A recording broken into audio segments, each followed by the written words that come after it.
Welcome back to the IBJJF podcast. Today I have Samir Chantre with me, and we're going to preview the IBJJF Flograppling Grand Prix.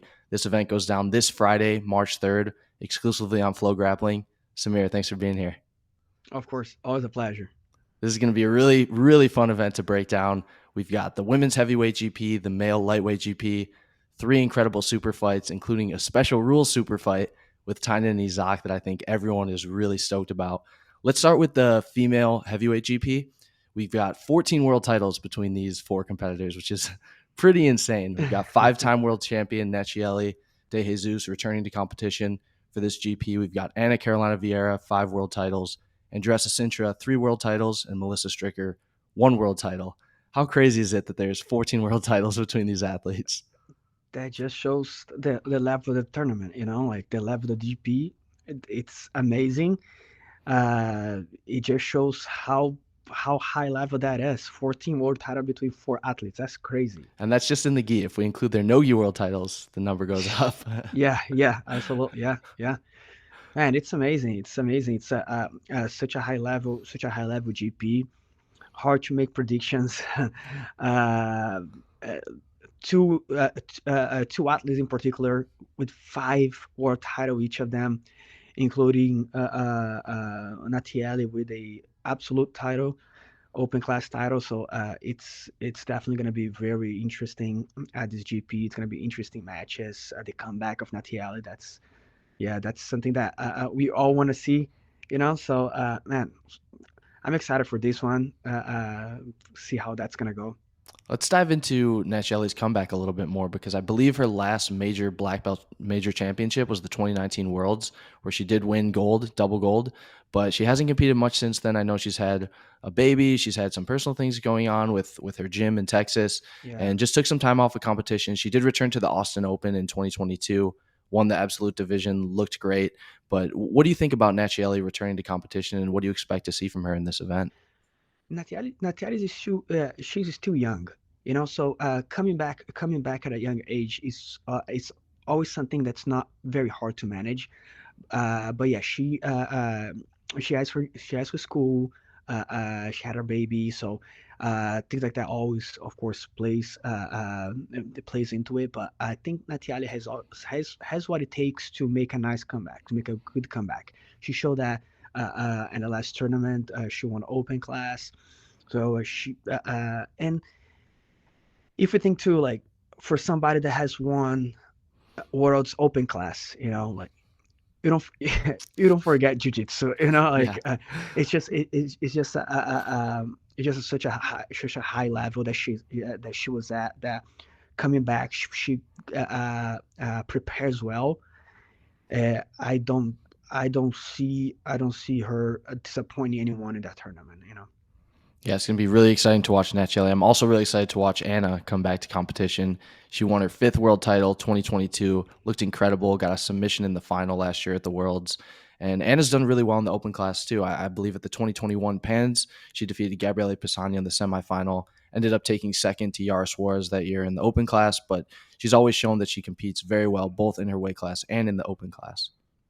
Yeah, no, Anna is like her some of her tournaments is like just flawless. Her performance is flawless. She moves inch by inch without making any mistakes. Super hard to fight her. I see girls all the time fighting her, and how it's just hard to find space going against Anna, and that's what match that, man. Like, I think I've seen this match before. I think in the 2019 Worlds, it's just it's definitely a match I want to see for this. If I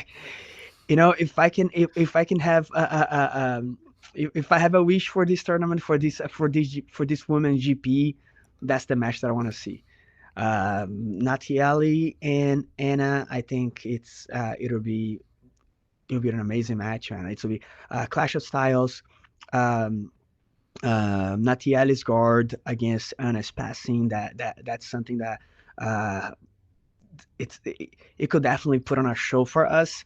Anna trying to shut down her game, shut down Natiali's game. Natiali's with his Sparta guard trying to open up space there. It's just going to be a super technical matchup, and that's definitely going to be decided by a detail or by a mistake. So I'm excited for see this one. We have to talk a bit about Andressa and Melissa too. Melissa's a 2021 world champion. She won it in the heavyweight division. Andressa had one of the best years of her career last year. She won gi and no gi worlds, also won Brazilian nationals, did so in pretty dominant fashion. What do you expect to see from those two athletes in this bracket? Melissa is very good athlete. Had a great run at Worlds. Andressa is amazing. She's super aggressive, super technical. Uh, she she goes at it. It's great to see her competing. I love watching her competing. She's These two are definitely not gonna make it easy for anyone. Andressa is a little bit on the lighter side on that bracket, but she's very physically strong too, very well capable to go athleticism level of the other girls too. They're definitely gonna make it easier for anyone. I think both of the semifinals are gonna be really, really, really good. That's me kind of seeing that both of that Anna and Natalie, since they have the Moramara world title, they're going to be in opposite side of the brackets.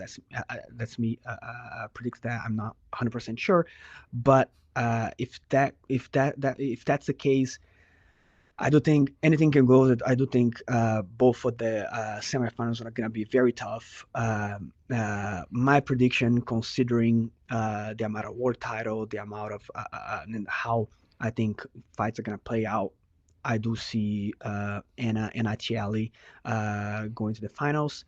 And man, that'll be that would be an amazing fight to watch. Yeah. That's something that me personally would love to watch. And then it's definitely, like I said, it's gonna be a detail there, and yeah, I'm waiting to see this one. It's going to be incredible. And I think another interesting thing to note is that Anna and Andressa typically compete in middleweight or medium heavy. So they're going up a little bit in weight to compete at heavyweight. Do you feel like the difference in weight is going to have any impact on their performances or on the matchups? I do think it makes a difference. I do think Natiali, I think, is the heaviest one of all of them. I do think that makes a difference considering how good Natiali is too. Natiali is just not heavier, but Natiali is really technical too. So I do think that can be in Natiali's advantage. But as I said, they are both very physically strong too. They have really strong games. Um, they still can be a great threat for Natiali, even though Natiali is it's on the heavier side of the bracket there. Any predictions for the bracket for who takes it? Uh, Tough to say, but as I said, considering, man, Andressa, Melissa, uh, uh, Anna, all amazing athletes.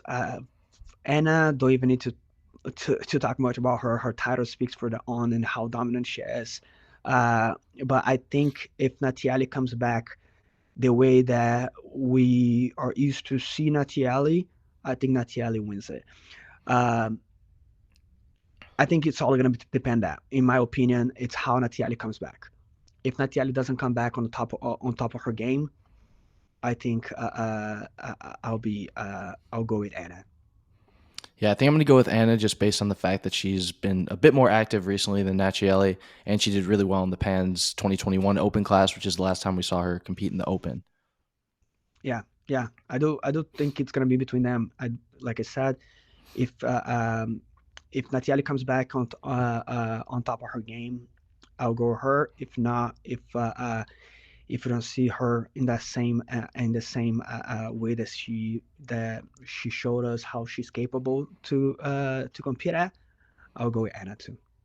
Let's move on to the male lightweight GP. This one's going to be awesome as well. We got Andy Murasaki. It's been on fire this year and at the end of 2022 as well. We also got Jonas Alves, Carlos Enrique, and Elijah Dorsey. I think we can start with Andy Murasaki just because of how well he's been competing as of late. He won Nogi Worlds, and it was his first major nogi tournament, first major nogi title. Actually, it was his first major black belt title. Got a heel hook finish in the final, looked incredible. And then at the Europeans, Andy was just on fire. He got 3 out of 4 submissions. Had a pretty tough finals match, but he looked very dominant in his run at Europeans in Paris. What do you think about what you've seen from Andy lately? Do you feel like he stepped his game up? Absolutely. But you can see even last year he was runner-up at Worlds. His performance, and he, I believe he was runner-up at Pants too, right? Yes. So you can in that, and Andy's super young, super talented, has been doing good since blue belt, you know. Won world scholar belts, and then got you black belt, stepping up his game, and did really good at pants, really good at worlds, and then this year you can see that improvement. You can see that the improvement that he had over the last 3 years. I believe that's what I believe he's been a black belt for about 3 years. So you can see his improvement throughout these 3 years, and the improvement that he showed from first to second year now to third year, it's been pretty equivalent. And um, he's just getting better and better, man. You see that his game is getting tighter and tighter. Um, his his movements and his aggressiveness, his athleticism. I think everything is it's kind of getting together, in a point that results that he's having is showing. Um, I do think he's as good as on top that he's on bottom. Hard to find a hole in his game. He's definitely a top contender for this one. Yeah, I feel like he's stepped his game up in terms of the submissions as well. It seems like he's really going after the submissions. He's pursuing dominant positions. He's been getting some good submissions from the mount and the back, and I feel like that's an area of his game that he's really put time into improving. It shows a lot of dominance, though. Like that just shows what he's working towards. That's not easy to do in a black belt division, the highest level. Absolutely. Let's talk a little bit about Jonathan Alves. He's someone who has actually beaten Andy 3 times. I believe the 2021 Pans, 2022 Pans, and then also at an LA Open, a smaller open tournament. But Jonathan Alves, I think everyone knows how good he is. He's got an incredible guard, great berimbolo, some of the best back attacks in the division. Got to be one of the favorites in this bracket just based on his titles and his accomplishments. Is that a potential matchup that you're looking forward to, Andy and Jonathan? Absolutely, absolutely. I do want to see that matchup again. Um, um, that I think the last time they fought, it was the LA Open, correct? I think that was, in my opinion, one of the best matches they had in terms of how the fight went. I think the first two matches was they were a little bit more in a slower pace. This last one, I think, was a little bit more open, had more aggressiveness in the match. So I did really like that match, how technical it was. Um, but I do feel that Andy improved a lot since then, and it showed his last results. It showed his last results. So I feel that this match can be even better this time. So I think Andy's gonna be trying more, looking more towards to impose his game. Um, Jonathan was more dominant in terms of uh, putting his game to work. I think now Andy's gonna be trying to do the same, which is gonna give us an even better show. For sure. We also have 2 newer black belts. We have Carlos Enrique of Dream Art. We also have Elijah Dorsey of Team Lloyd Irvin. Carlos recently competed at the Nogi Worlds. He took second in the lightweight division to Dante Leon. Had a great run there. Elijah took third at the Europeans, beat some really high level black belts, and showed that he has the level to compete with those world class black belts at a major tournament. Any thoughts on Carlos and Elijah and what they need to do to be able to advance in this bracket and potentially win?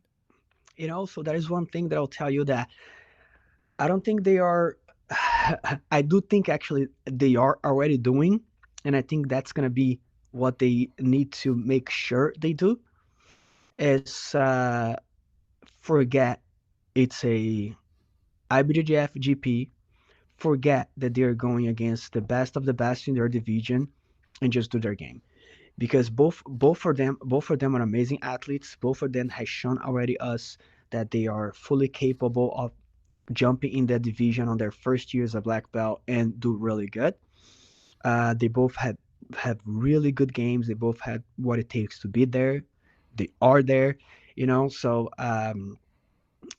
I think that's what they need to do. They need to go. They need to go at it thinking, hey, it's just another day in the office, and put their jujitsu and let it go. And I think uh, they are definitely a threat for the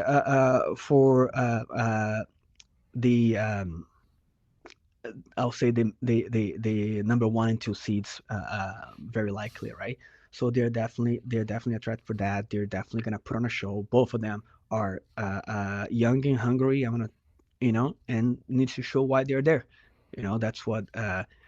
That's what, in my opinion, that's what can make them be potential finalists in that bracket. They don't have as much experience at the black belt level in competition as Andy and Jonathan, but they do train with really incredible teams. Carlos is at Dream Art, so he's training with Izak, who's getting ready for the match with Tainan, which we'll get to shortly. And Elijah's with Team Lloyd Irvin, so he trains with guys like Jamil, he trains with Malachi Edmond, all high level guys. So I think even though these guys haven't competed as much at the black belt level, their training rooms and their experience getting ready for these big tournaments at the colored belts is probably going to play a factor too. Yeah, absolutely, absolutely. And they've shown that in the recent tournaments as a black belt, and also in terms of a brown belt. Like they were the two finalists for the worlds as a brown belt. So it just show how good they have been doing as far as training and competing.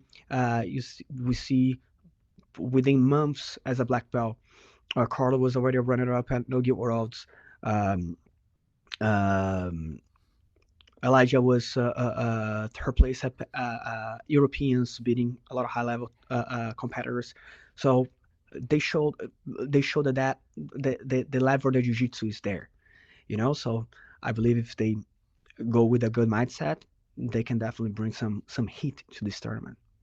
Let's get into the predictions for the bracket.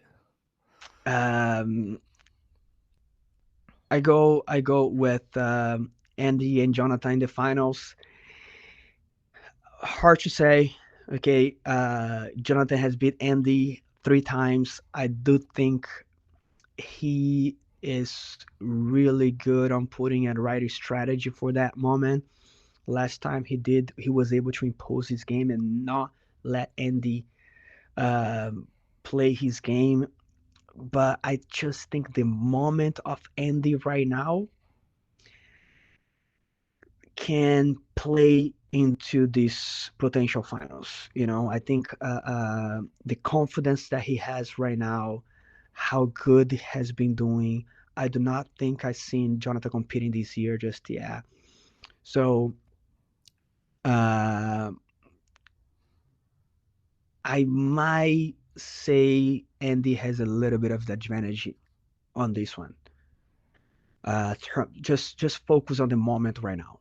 If I focus on history, of course, Jonathan has beat him 3 times. That of course will count into it. But in the moment right now, I think Andy has been improving a lot. I think it's Andy's moment right now in terms of how good he has been doing. But it's hard. It's hard. It's gonna be a really close match. I do think Jonathan has what it takes to beat him. Has done it 3 times. But based on the moment right now, I think I gotta give it to Andy. Yeah, so assuming they get to the final, like you said, Jonta Yes, has absolutely. the Yeah. 3 wins over him. I believe Jonta did compete in one open tournament this year where This year, he yeah. where he won his weight division. And I believe he got second in the open class. He lost to Joao Gabriel Hosha. I don't remember what Oh, okay, city yeah, that was in, absolutely. Yes, yes, but yes. That was Texas, if I'm uh, not mistaken. okay, I think so. Yeah, yeah, yeah. I did see Austin that. Yeah, Open, I believe. yeah. Mm-hmm. So Yeah, that's he true. has competed, but like you said, Andy's competed in the major tournaments. So he's gone through those camps, Nogi Worlds camp, Yeah, Europeans camp, training with all the high level guys at Atos. And I agree. I think, like you said, the momentum right now favors Andy. He's been getting great results and just improving every time he competes. So I think I'm going to go with Andy as well. yeah. But it can go either way, of course. And Hmm. I truly believe that's gonna be a great match. As I said, I think this might be the most open match between them, and I'm super excited for that because the amount of jiu-jitsu these guys can display, it's just It's incredible, off the it's charts. yeah, exactly. So I just want to be on the outside watching that match. It's just gonna be great. If the two GPs weren't enough for you, we also have three amazing super fights. I thought we'd start with Janaina Lebre and Natalie Ribeiro. Janaina, of course, won the lightweight GP last year. I believe it was in October. Beat Luisa Montero, beat Anna Rodriguez, two of the biggest and best champions at the black belt level in the female divisions. And then Natalie Ribeiro won Europeans, she won Pans, and she won Brazilian Nationals last year. Had an injury at the Worlds that maybe put a little bit of a damper on her performance. But these two did face twice in 2022. In the final of Europeans was their first match where Natalie got the win, and they also faced in the semifinal of the Worlds where Janaina took the win. So they split their matches last year. This is a match that I'm really excited for too. I think Janaina has a lot of confidence and a lot of momentum from the GP victory last year, and Natalie can win any division she enters at any major tournament. Yeah, yeah, no, that's definitely gonna be a great matchup. Uh, they both have incredible game, good history too. Natalie had won last year Europeans, Brazilian Nationals, Pan Ams. All she missed was Worlds, and she lost to Janaina. So I think Natalie is gonna be very hungry for this one, uh, especially considering she had an injury, so she fell.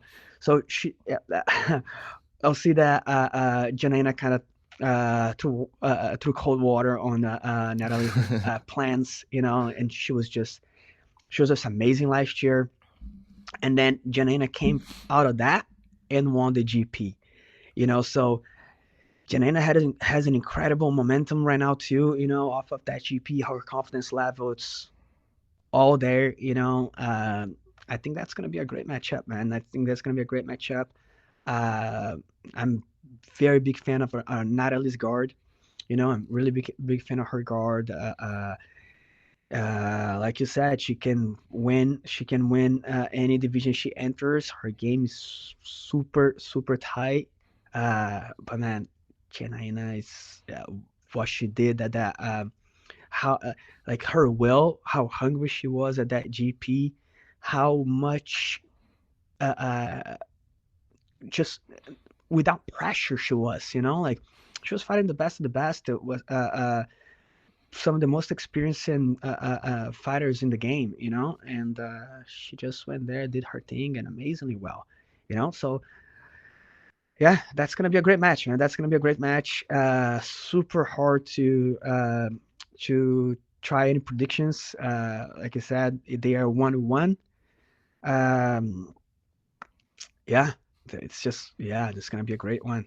I love the story of Jen Aino winning the lightweight Grand Prix because she was a late replacement. I think it was fair to say, just based on black belt titles, she was the underdog in that bracket. She Absolutely. came out, beat two world champions back to back, and did so in pretty impressive fashion. And yeah, I think that gave her so much confidence. And now she, maybe with that extra belief and that extra push and title behind her, I think we might see a new Jen Aina going forward. Yeah, and especially if she looks back too, and she was the last one who won in that matchup, you know. So she can use that in her favor and say, "Hey, I lost Europeans. I improved, and then beat her at Worlds, and then won the GP." So she's a Christian in her game there. She's improving, improving, improving. So she can use that in her favor and on her mindset, you know, and it's a fact, it's a fact. So if she uses that to boost her confidence, it's gonna be trouble for Natalie, But at the same time, man, Natalie lost what? How many matches last year? You know, so and if she thinks like, hey, I lost one match last year, and that was when I was injured, so I think both for her confidence levels are going to be high, and that can bring us a really great matchup. Really great matchup. They don't If they don't hold back and just go at it, that's going to be a great matchup for us. I want to get your take on the strategy for that match too, because I think both their bread and butter is their guard game. Yeah. Jenaina has such a great lapel guard. She has a bunch of different variations of that she uses to sweep and she uses to submit. And Natalie Hibero, like you mentioned, incredible spider guard, great arm bars, triangles, omoplatas from that position. Of course, they're both great on top as well. But assuming they both want to get to their A game and play guard, how do you see that affecting the match? Yeah, I do think I do see Natalie a little bit faster on her guard pulls, but at the same time, Janaína can try to score at the beginning of the match too, because Janaína is really aggressive on top too, though. Like she's very aggressive on top. And in terms of top game, in terms of aggressiveness, I see Janaína a little bit ahead of Natalie. So if Natalie starts losing, that can bring her a little bit trouble there because of Janaina's aggressiveness from the top. If Janaina gets ahead of the score in the beginning of the match and puts some aggressiveness on top there, that might uh, that might bring some trouble to the match, and that might keep the lead for Janaina. So I think the beginning of the match can say a lot what that match is gonna go. Absolutely. Let's talk about Ronaldo and Francisco Lowe. This is a match, I think, between two of the best athletes as black belts that we've seen in a long time. Ronaldo's a 2020 Pan champion, one of the best guard passers in the sport. He's so good at getting around people's legs and just putting the pressure on him once he gets to a dominant position. Then we have Francisco Lowe, a little bit of a newer black belt, won Brazilian Nationals in 2022 as a brown belt, got his black belt shortly thereafter. And he's had two of the best submissions I think we've seen in black belt, at least in 2022, both against really high level opponents, Yeah, jumping over their seated guard, locking a triangle. I believe he finished on the arm in one of them and finished the triangle in the second one. But what do you think of when you think of this match? I think, man, one thing I guarantee you, that's gonna be fireworks. These I guarantee you. Both athletes are they just go at it. They just go at it, and they have great athleticism, great movements, unexpected movements. So that can bring some really great. Like, it's a match that if you blink, you definitely miss something. Mm-hmm. Like, try not to blink. Bring the toothpicks and just put it here, and just because that's definitely a match that I don't want to blink. One movement, Ronaldo can go around your legs and come back and go again, three times until you don't know what's going on, and then he lands on you. His guard passes are amazing. His guard is great too. His single leg axe, man, Francisco Lo, that kid is that kid's athleticism and his movements and his passings and how well he also like do the Toriano pass and all that. It's uh, uh, um, it's definitely gonna be a match that you don't want to miss it. It's gonna be a match that, like I said, you can't blink, and one of the hardest one to predict how the match's gonna go in terms of strategy and all Yeah. that. I honestly do not say. I do see them. Yeah, it's a hard one. It's a hard one to predict. It's a hard one to predict because it's just both of them. They do so much unexpected movements. It's just hard to see where to go. Uh, I just know it's gonna be a good show. That's guaranteed. On paper, I think it's fair to say that Ronaldo's the more accomplished black belt. Of course, he's been Absolutely, at yeah. the rank a lot longer, but Francisco, I think it's important to talk about too how he a lot of times he does the open class when he competes. And I know he's mentioned recently that maybe going forward he'll focus a bit more on his weight division, try and get more results and get on the podium at Hmm. those high level tournaments because we know that competing in the open class and your weight division is a different animal than just doing one. Yeah, yeah. Especially not being on the heavier side. Hmm. Especially not being on the heavier side.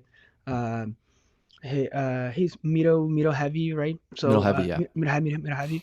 So being on the like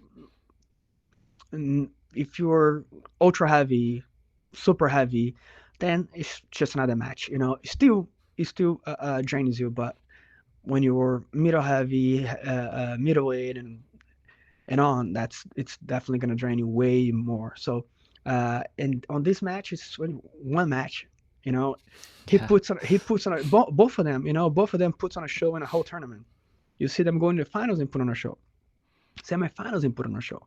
You know, so imagine what they can do in It's a one great match point. only. You know, like I think this is definitely a match I'm super excited for. Let's move on to, I would call it the main event. We have Tainan Dalpra, Izak Bayens, 30-minute match. Got some special rules for stalling. In the 50-50 position, they'll have less time to be in the position if they're not advancing their position, especially if they pass the lapel or the belt grip. So I think that adds a very interesting dynamic to the match. I think most people know about Izak and Tainan's 2021 Worlds Final. Both athletes candidly said that they weren't very, very happy with either of their performances. We saw a lot more 50-50 in that match. Tainan ended up winning 8-6. Still a great match in my opinion, but I just think we didn't get to see the full breadth of their techniques. We kind of saw them get into the 50-50 early in the match, exchange the sweeps, and it just kind of played out from there. But I think both athletes have expressed their desire to make this match look different, be more entertaining, and show what type of techniques they have to offer. Yeah, yeah, absolutely. The 2021 finals was not what we wanted to see. Uh, Considering the level of these two athletes, considering how technical they are, how good they are, and what they have showed before to us, Mm-hmm. it's not an expectation. It's just what they've showed to us. It's not something that we thought it could happen. No, it's something that they showed to us. Like both of them are incredible athletes with incredible accomplishments. Two world champions. Uh, uh, with these rules, is definitely gonna help. Is definitely help, but I think both of them want to show us something different too. Mm-hmm. I don't think it's just the rules. I truly think that even without the rules, the match would already go different because I think they wanted to show something different for us, and prove for themselves too. Um, Isaac, amazing athlete, very accomplished. Um, I've said that before, and I'll say that again. Isaac is one of the athletes in that division, which is that is one of the hardest ones to score on, considering he scrambles out of position, how he breaks grips, how solid his game is.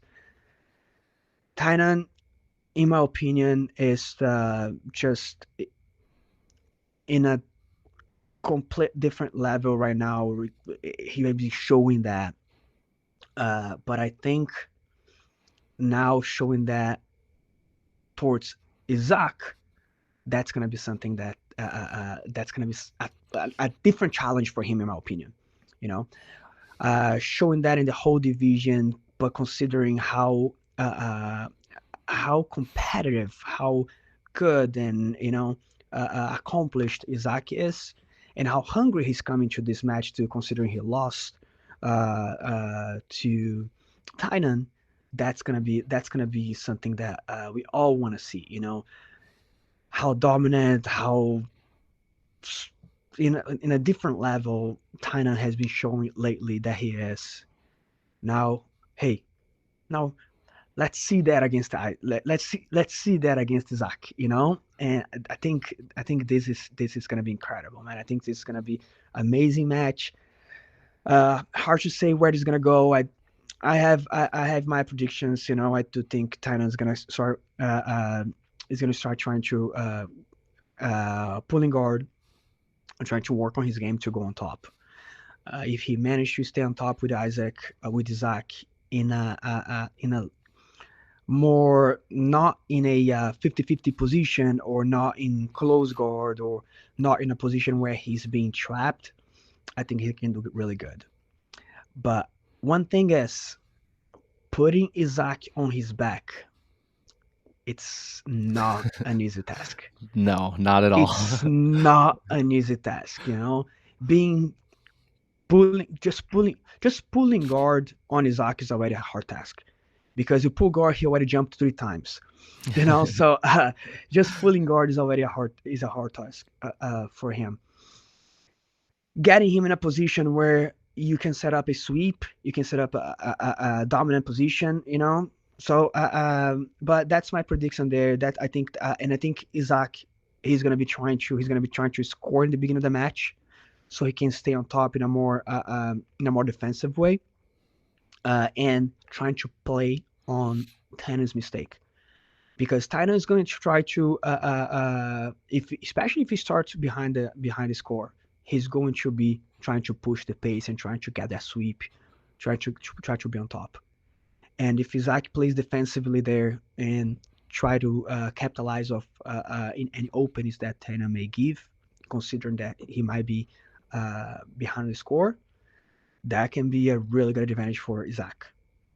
But Tainan might not expose himself too much and end up not making mistake if he's not behind the scoreboard. So I think that's kind of where I see the match going. You know, um, I so some what I said. I think if Isaac starts winning the match right in the beginning of the match, I don't think he has greater chance. If not, I think that match will go towards Tainan. You alluded to something interesting that Izak has talked about in the lead up to the match a couple times, is that Tainan's faced great opponents. Of course, if you're competing at the black belt level in the middleweight division, you're going to be a tough competitor. But Izak has said that he feels like he's the toughest competitor that Tainan's faced. And Izak I feel does so have too. so much experience at the black belt level. I believe he's been competing at that level since 2017, 2016, 2017, and he's done great in all the major tournaments. Last year, he lost the final in the medium heavy division, but then he came back to the medium heavy GP, took the title there. Do you think Izak's experience is a big factor in this match? It's definitely a big factor. It's definitely a big factor there. But let's consider too that even though Tainan has been only a black belt for a few years, he has been super experienced since he competed every single major tournament. You know, so his experiences there too has been showing how mature he is on the tournaments. He has a great coach behind him.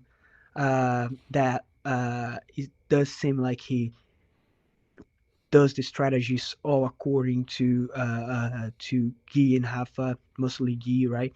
So I think that helps him a lot understanding that experience, and already showed already showed us how experienced he is, on how calm he gets, and how good he does on his tournaments. So even though I do feel that Isaac's experience plays a big factor, I do think, even though we're not as much time as a black belt, I do think Tainan has been showing a lot of experience. You know, has been showing a lot of how mature he is, even though he has not a lot of time in that belt. One thing we talked about already is the special time length, the special rules, and I want to get your take on this. This is the first time these type of rules have been implemented for an IBJJF GP match. What do you think the significance is of these rules for the growth of jiu-jitsu and for spectators? And are there any other matchups you'd potentially like to see in this type of rule set? I do think it helps. I do think it helps. I do think, and it's that thing too. Like this is a if it's a super fight event, doing something like that, doing some adjustment like that, I do think it's very valid.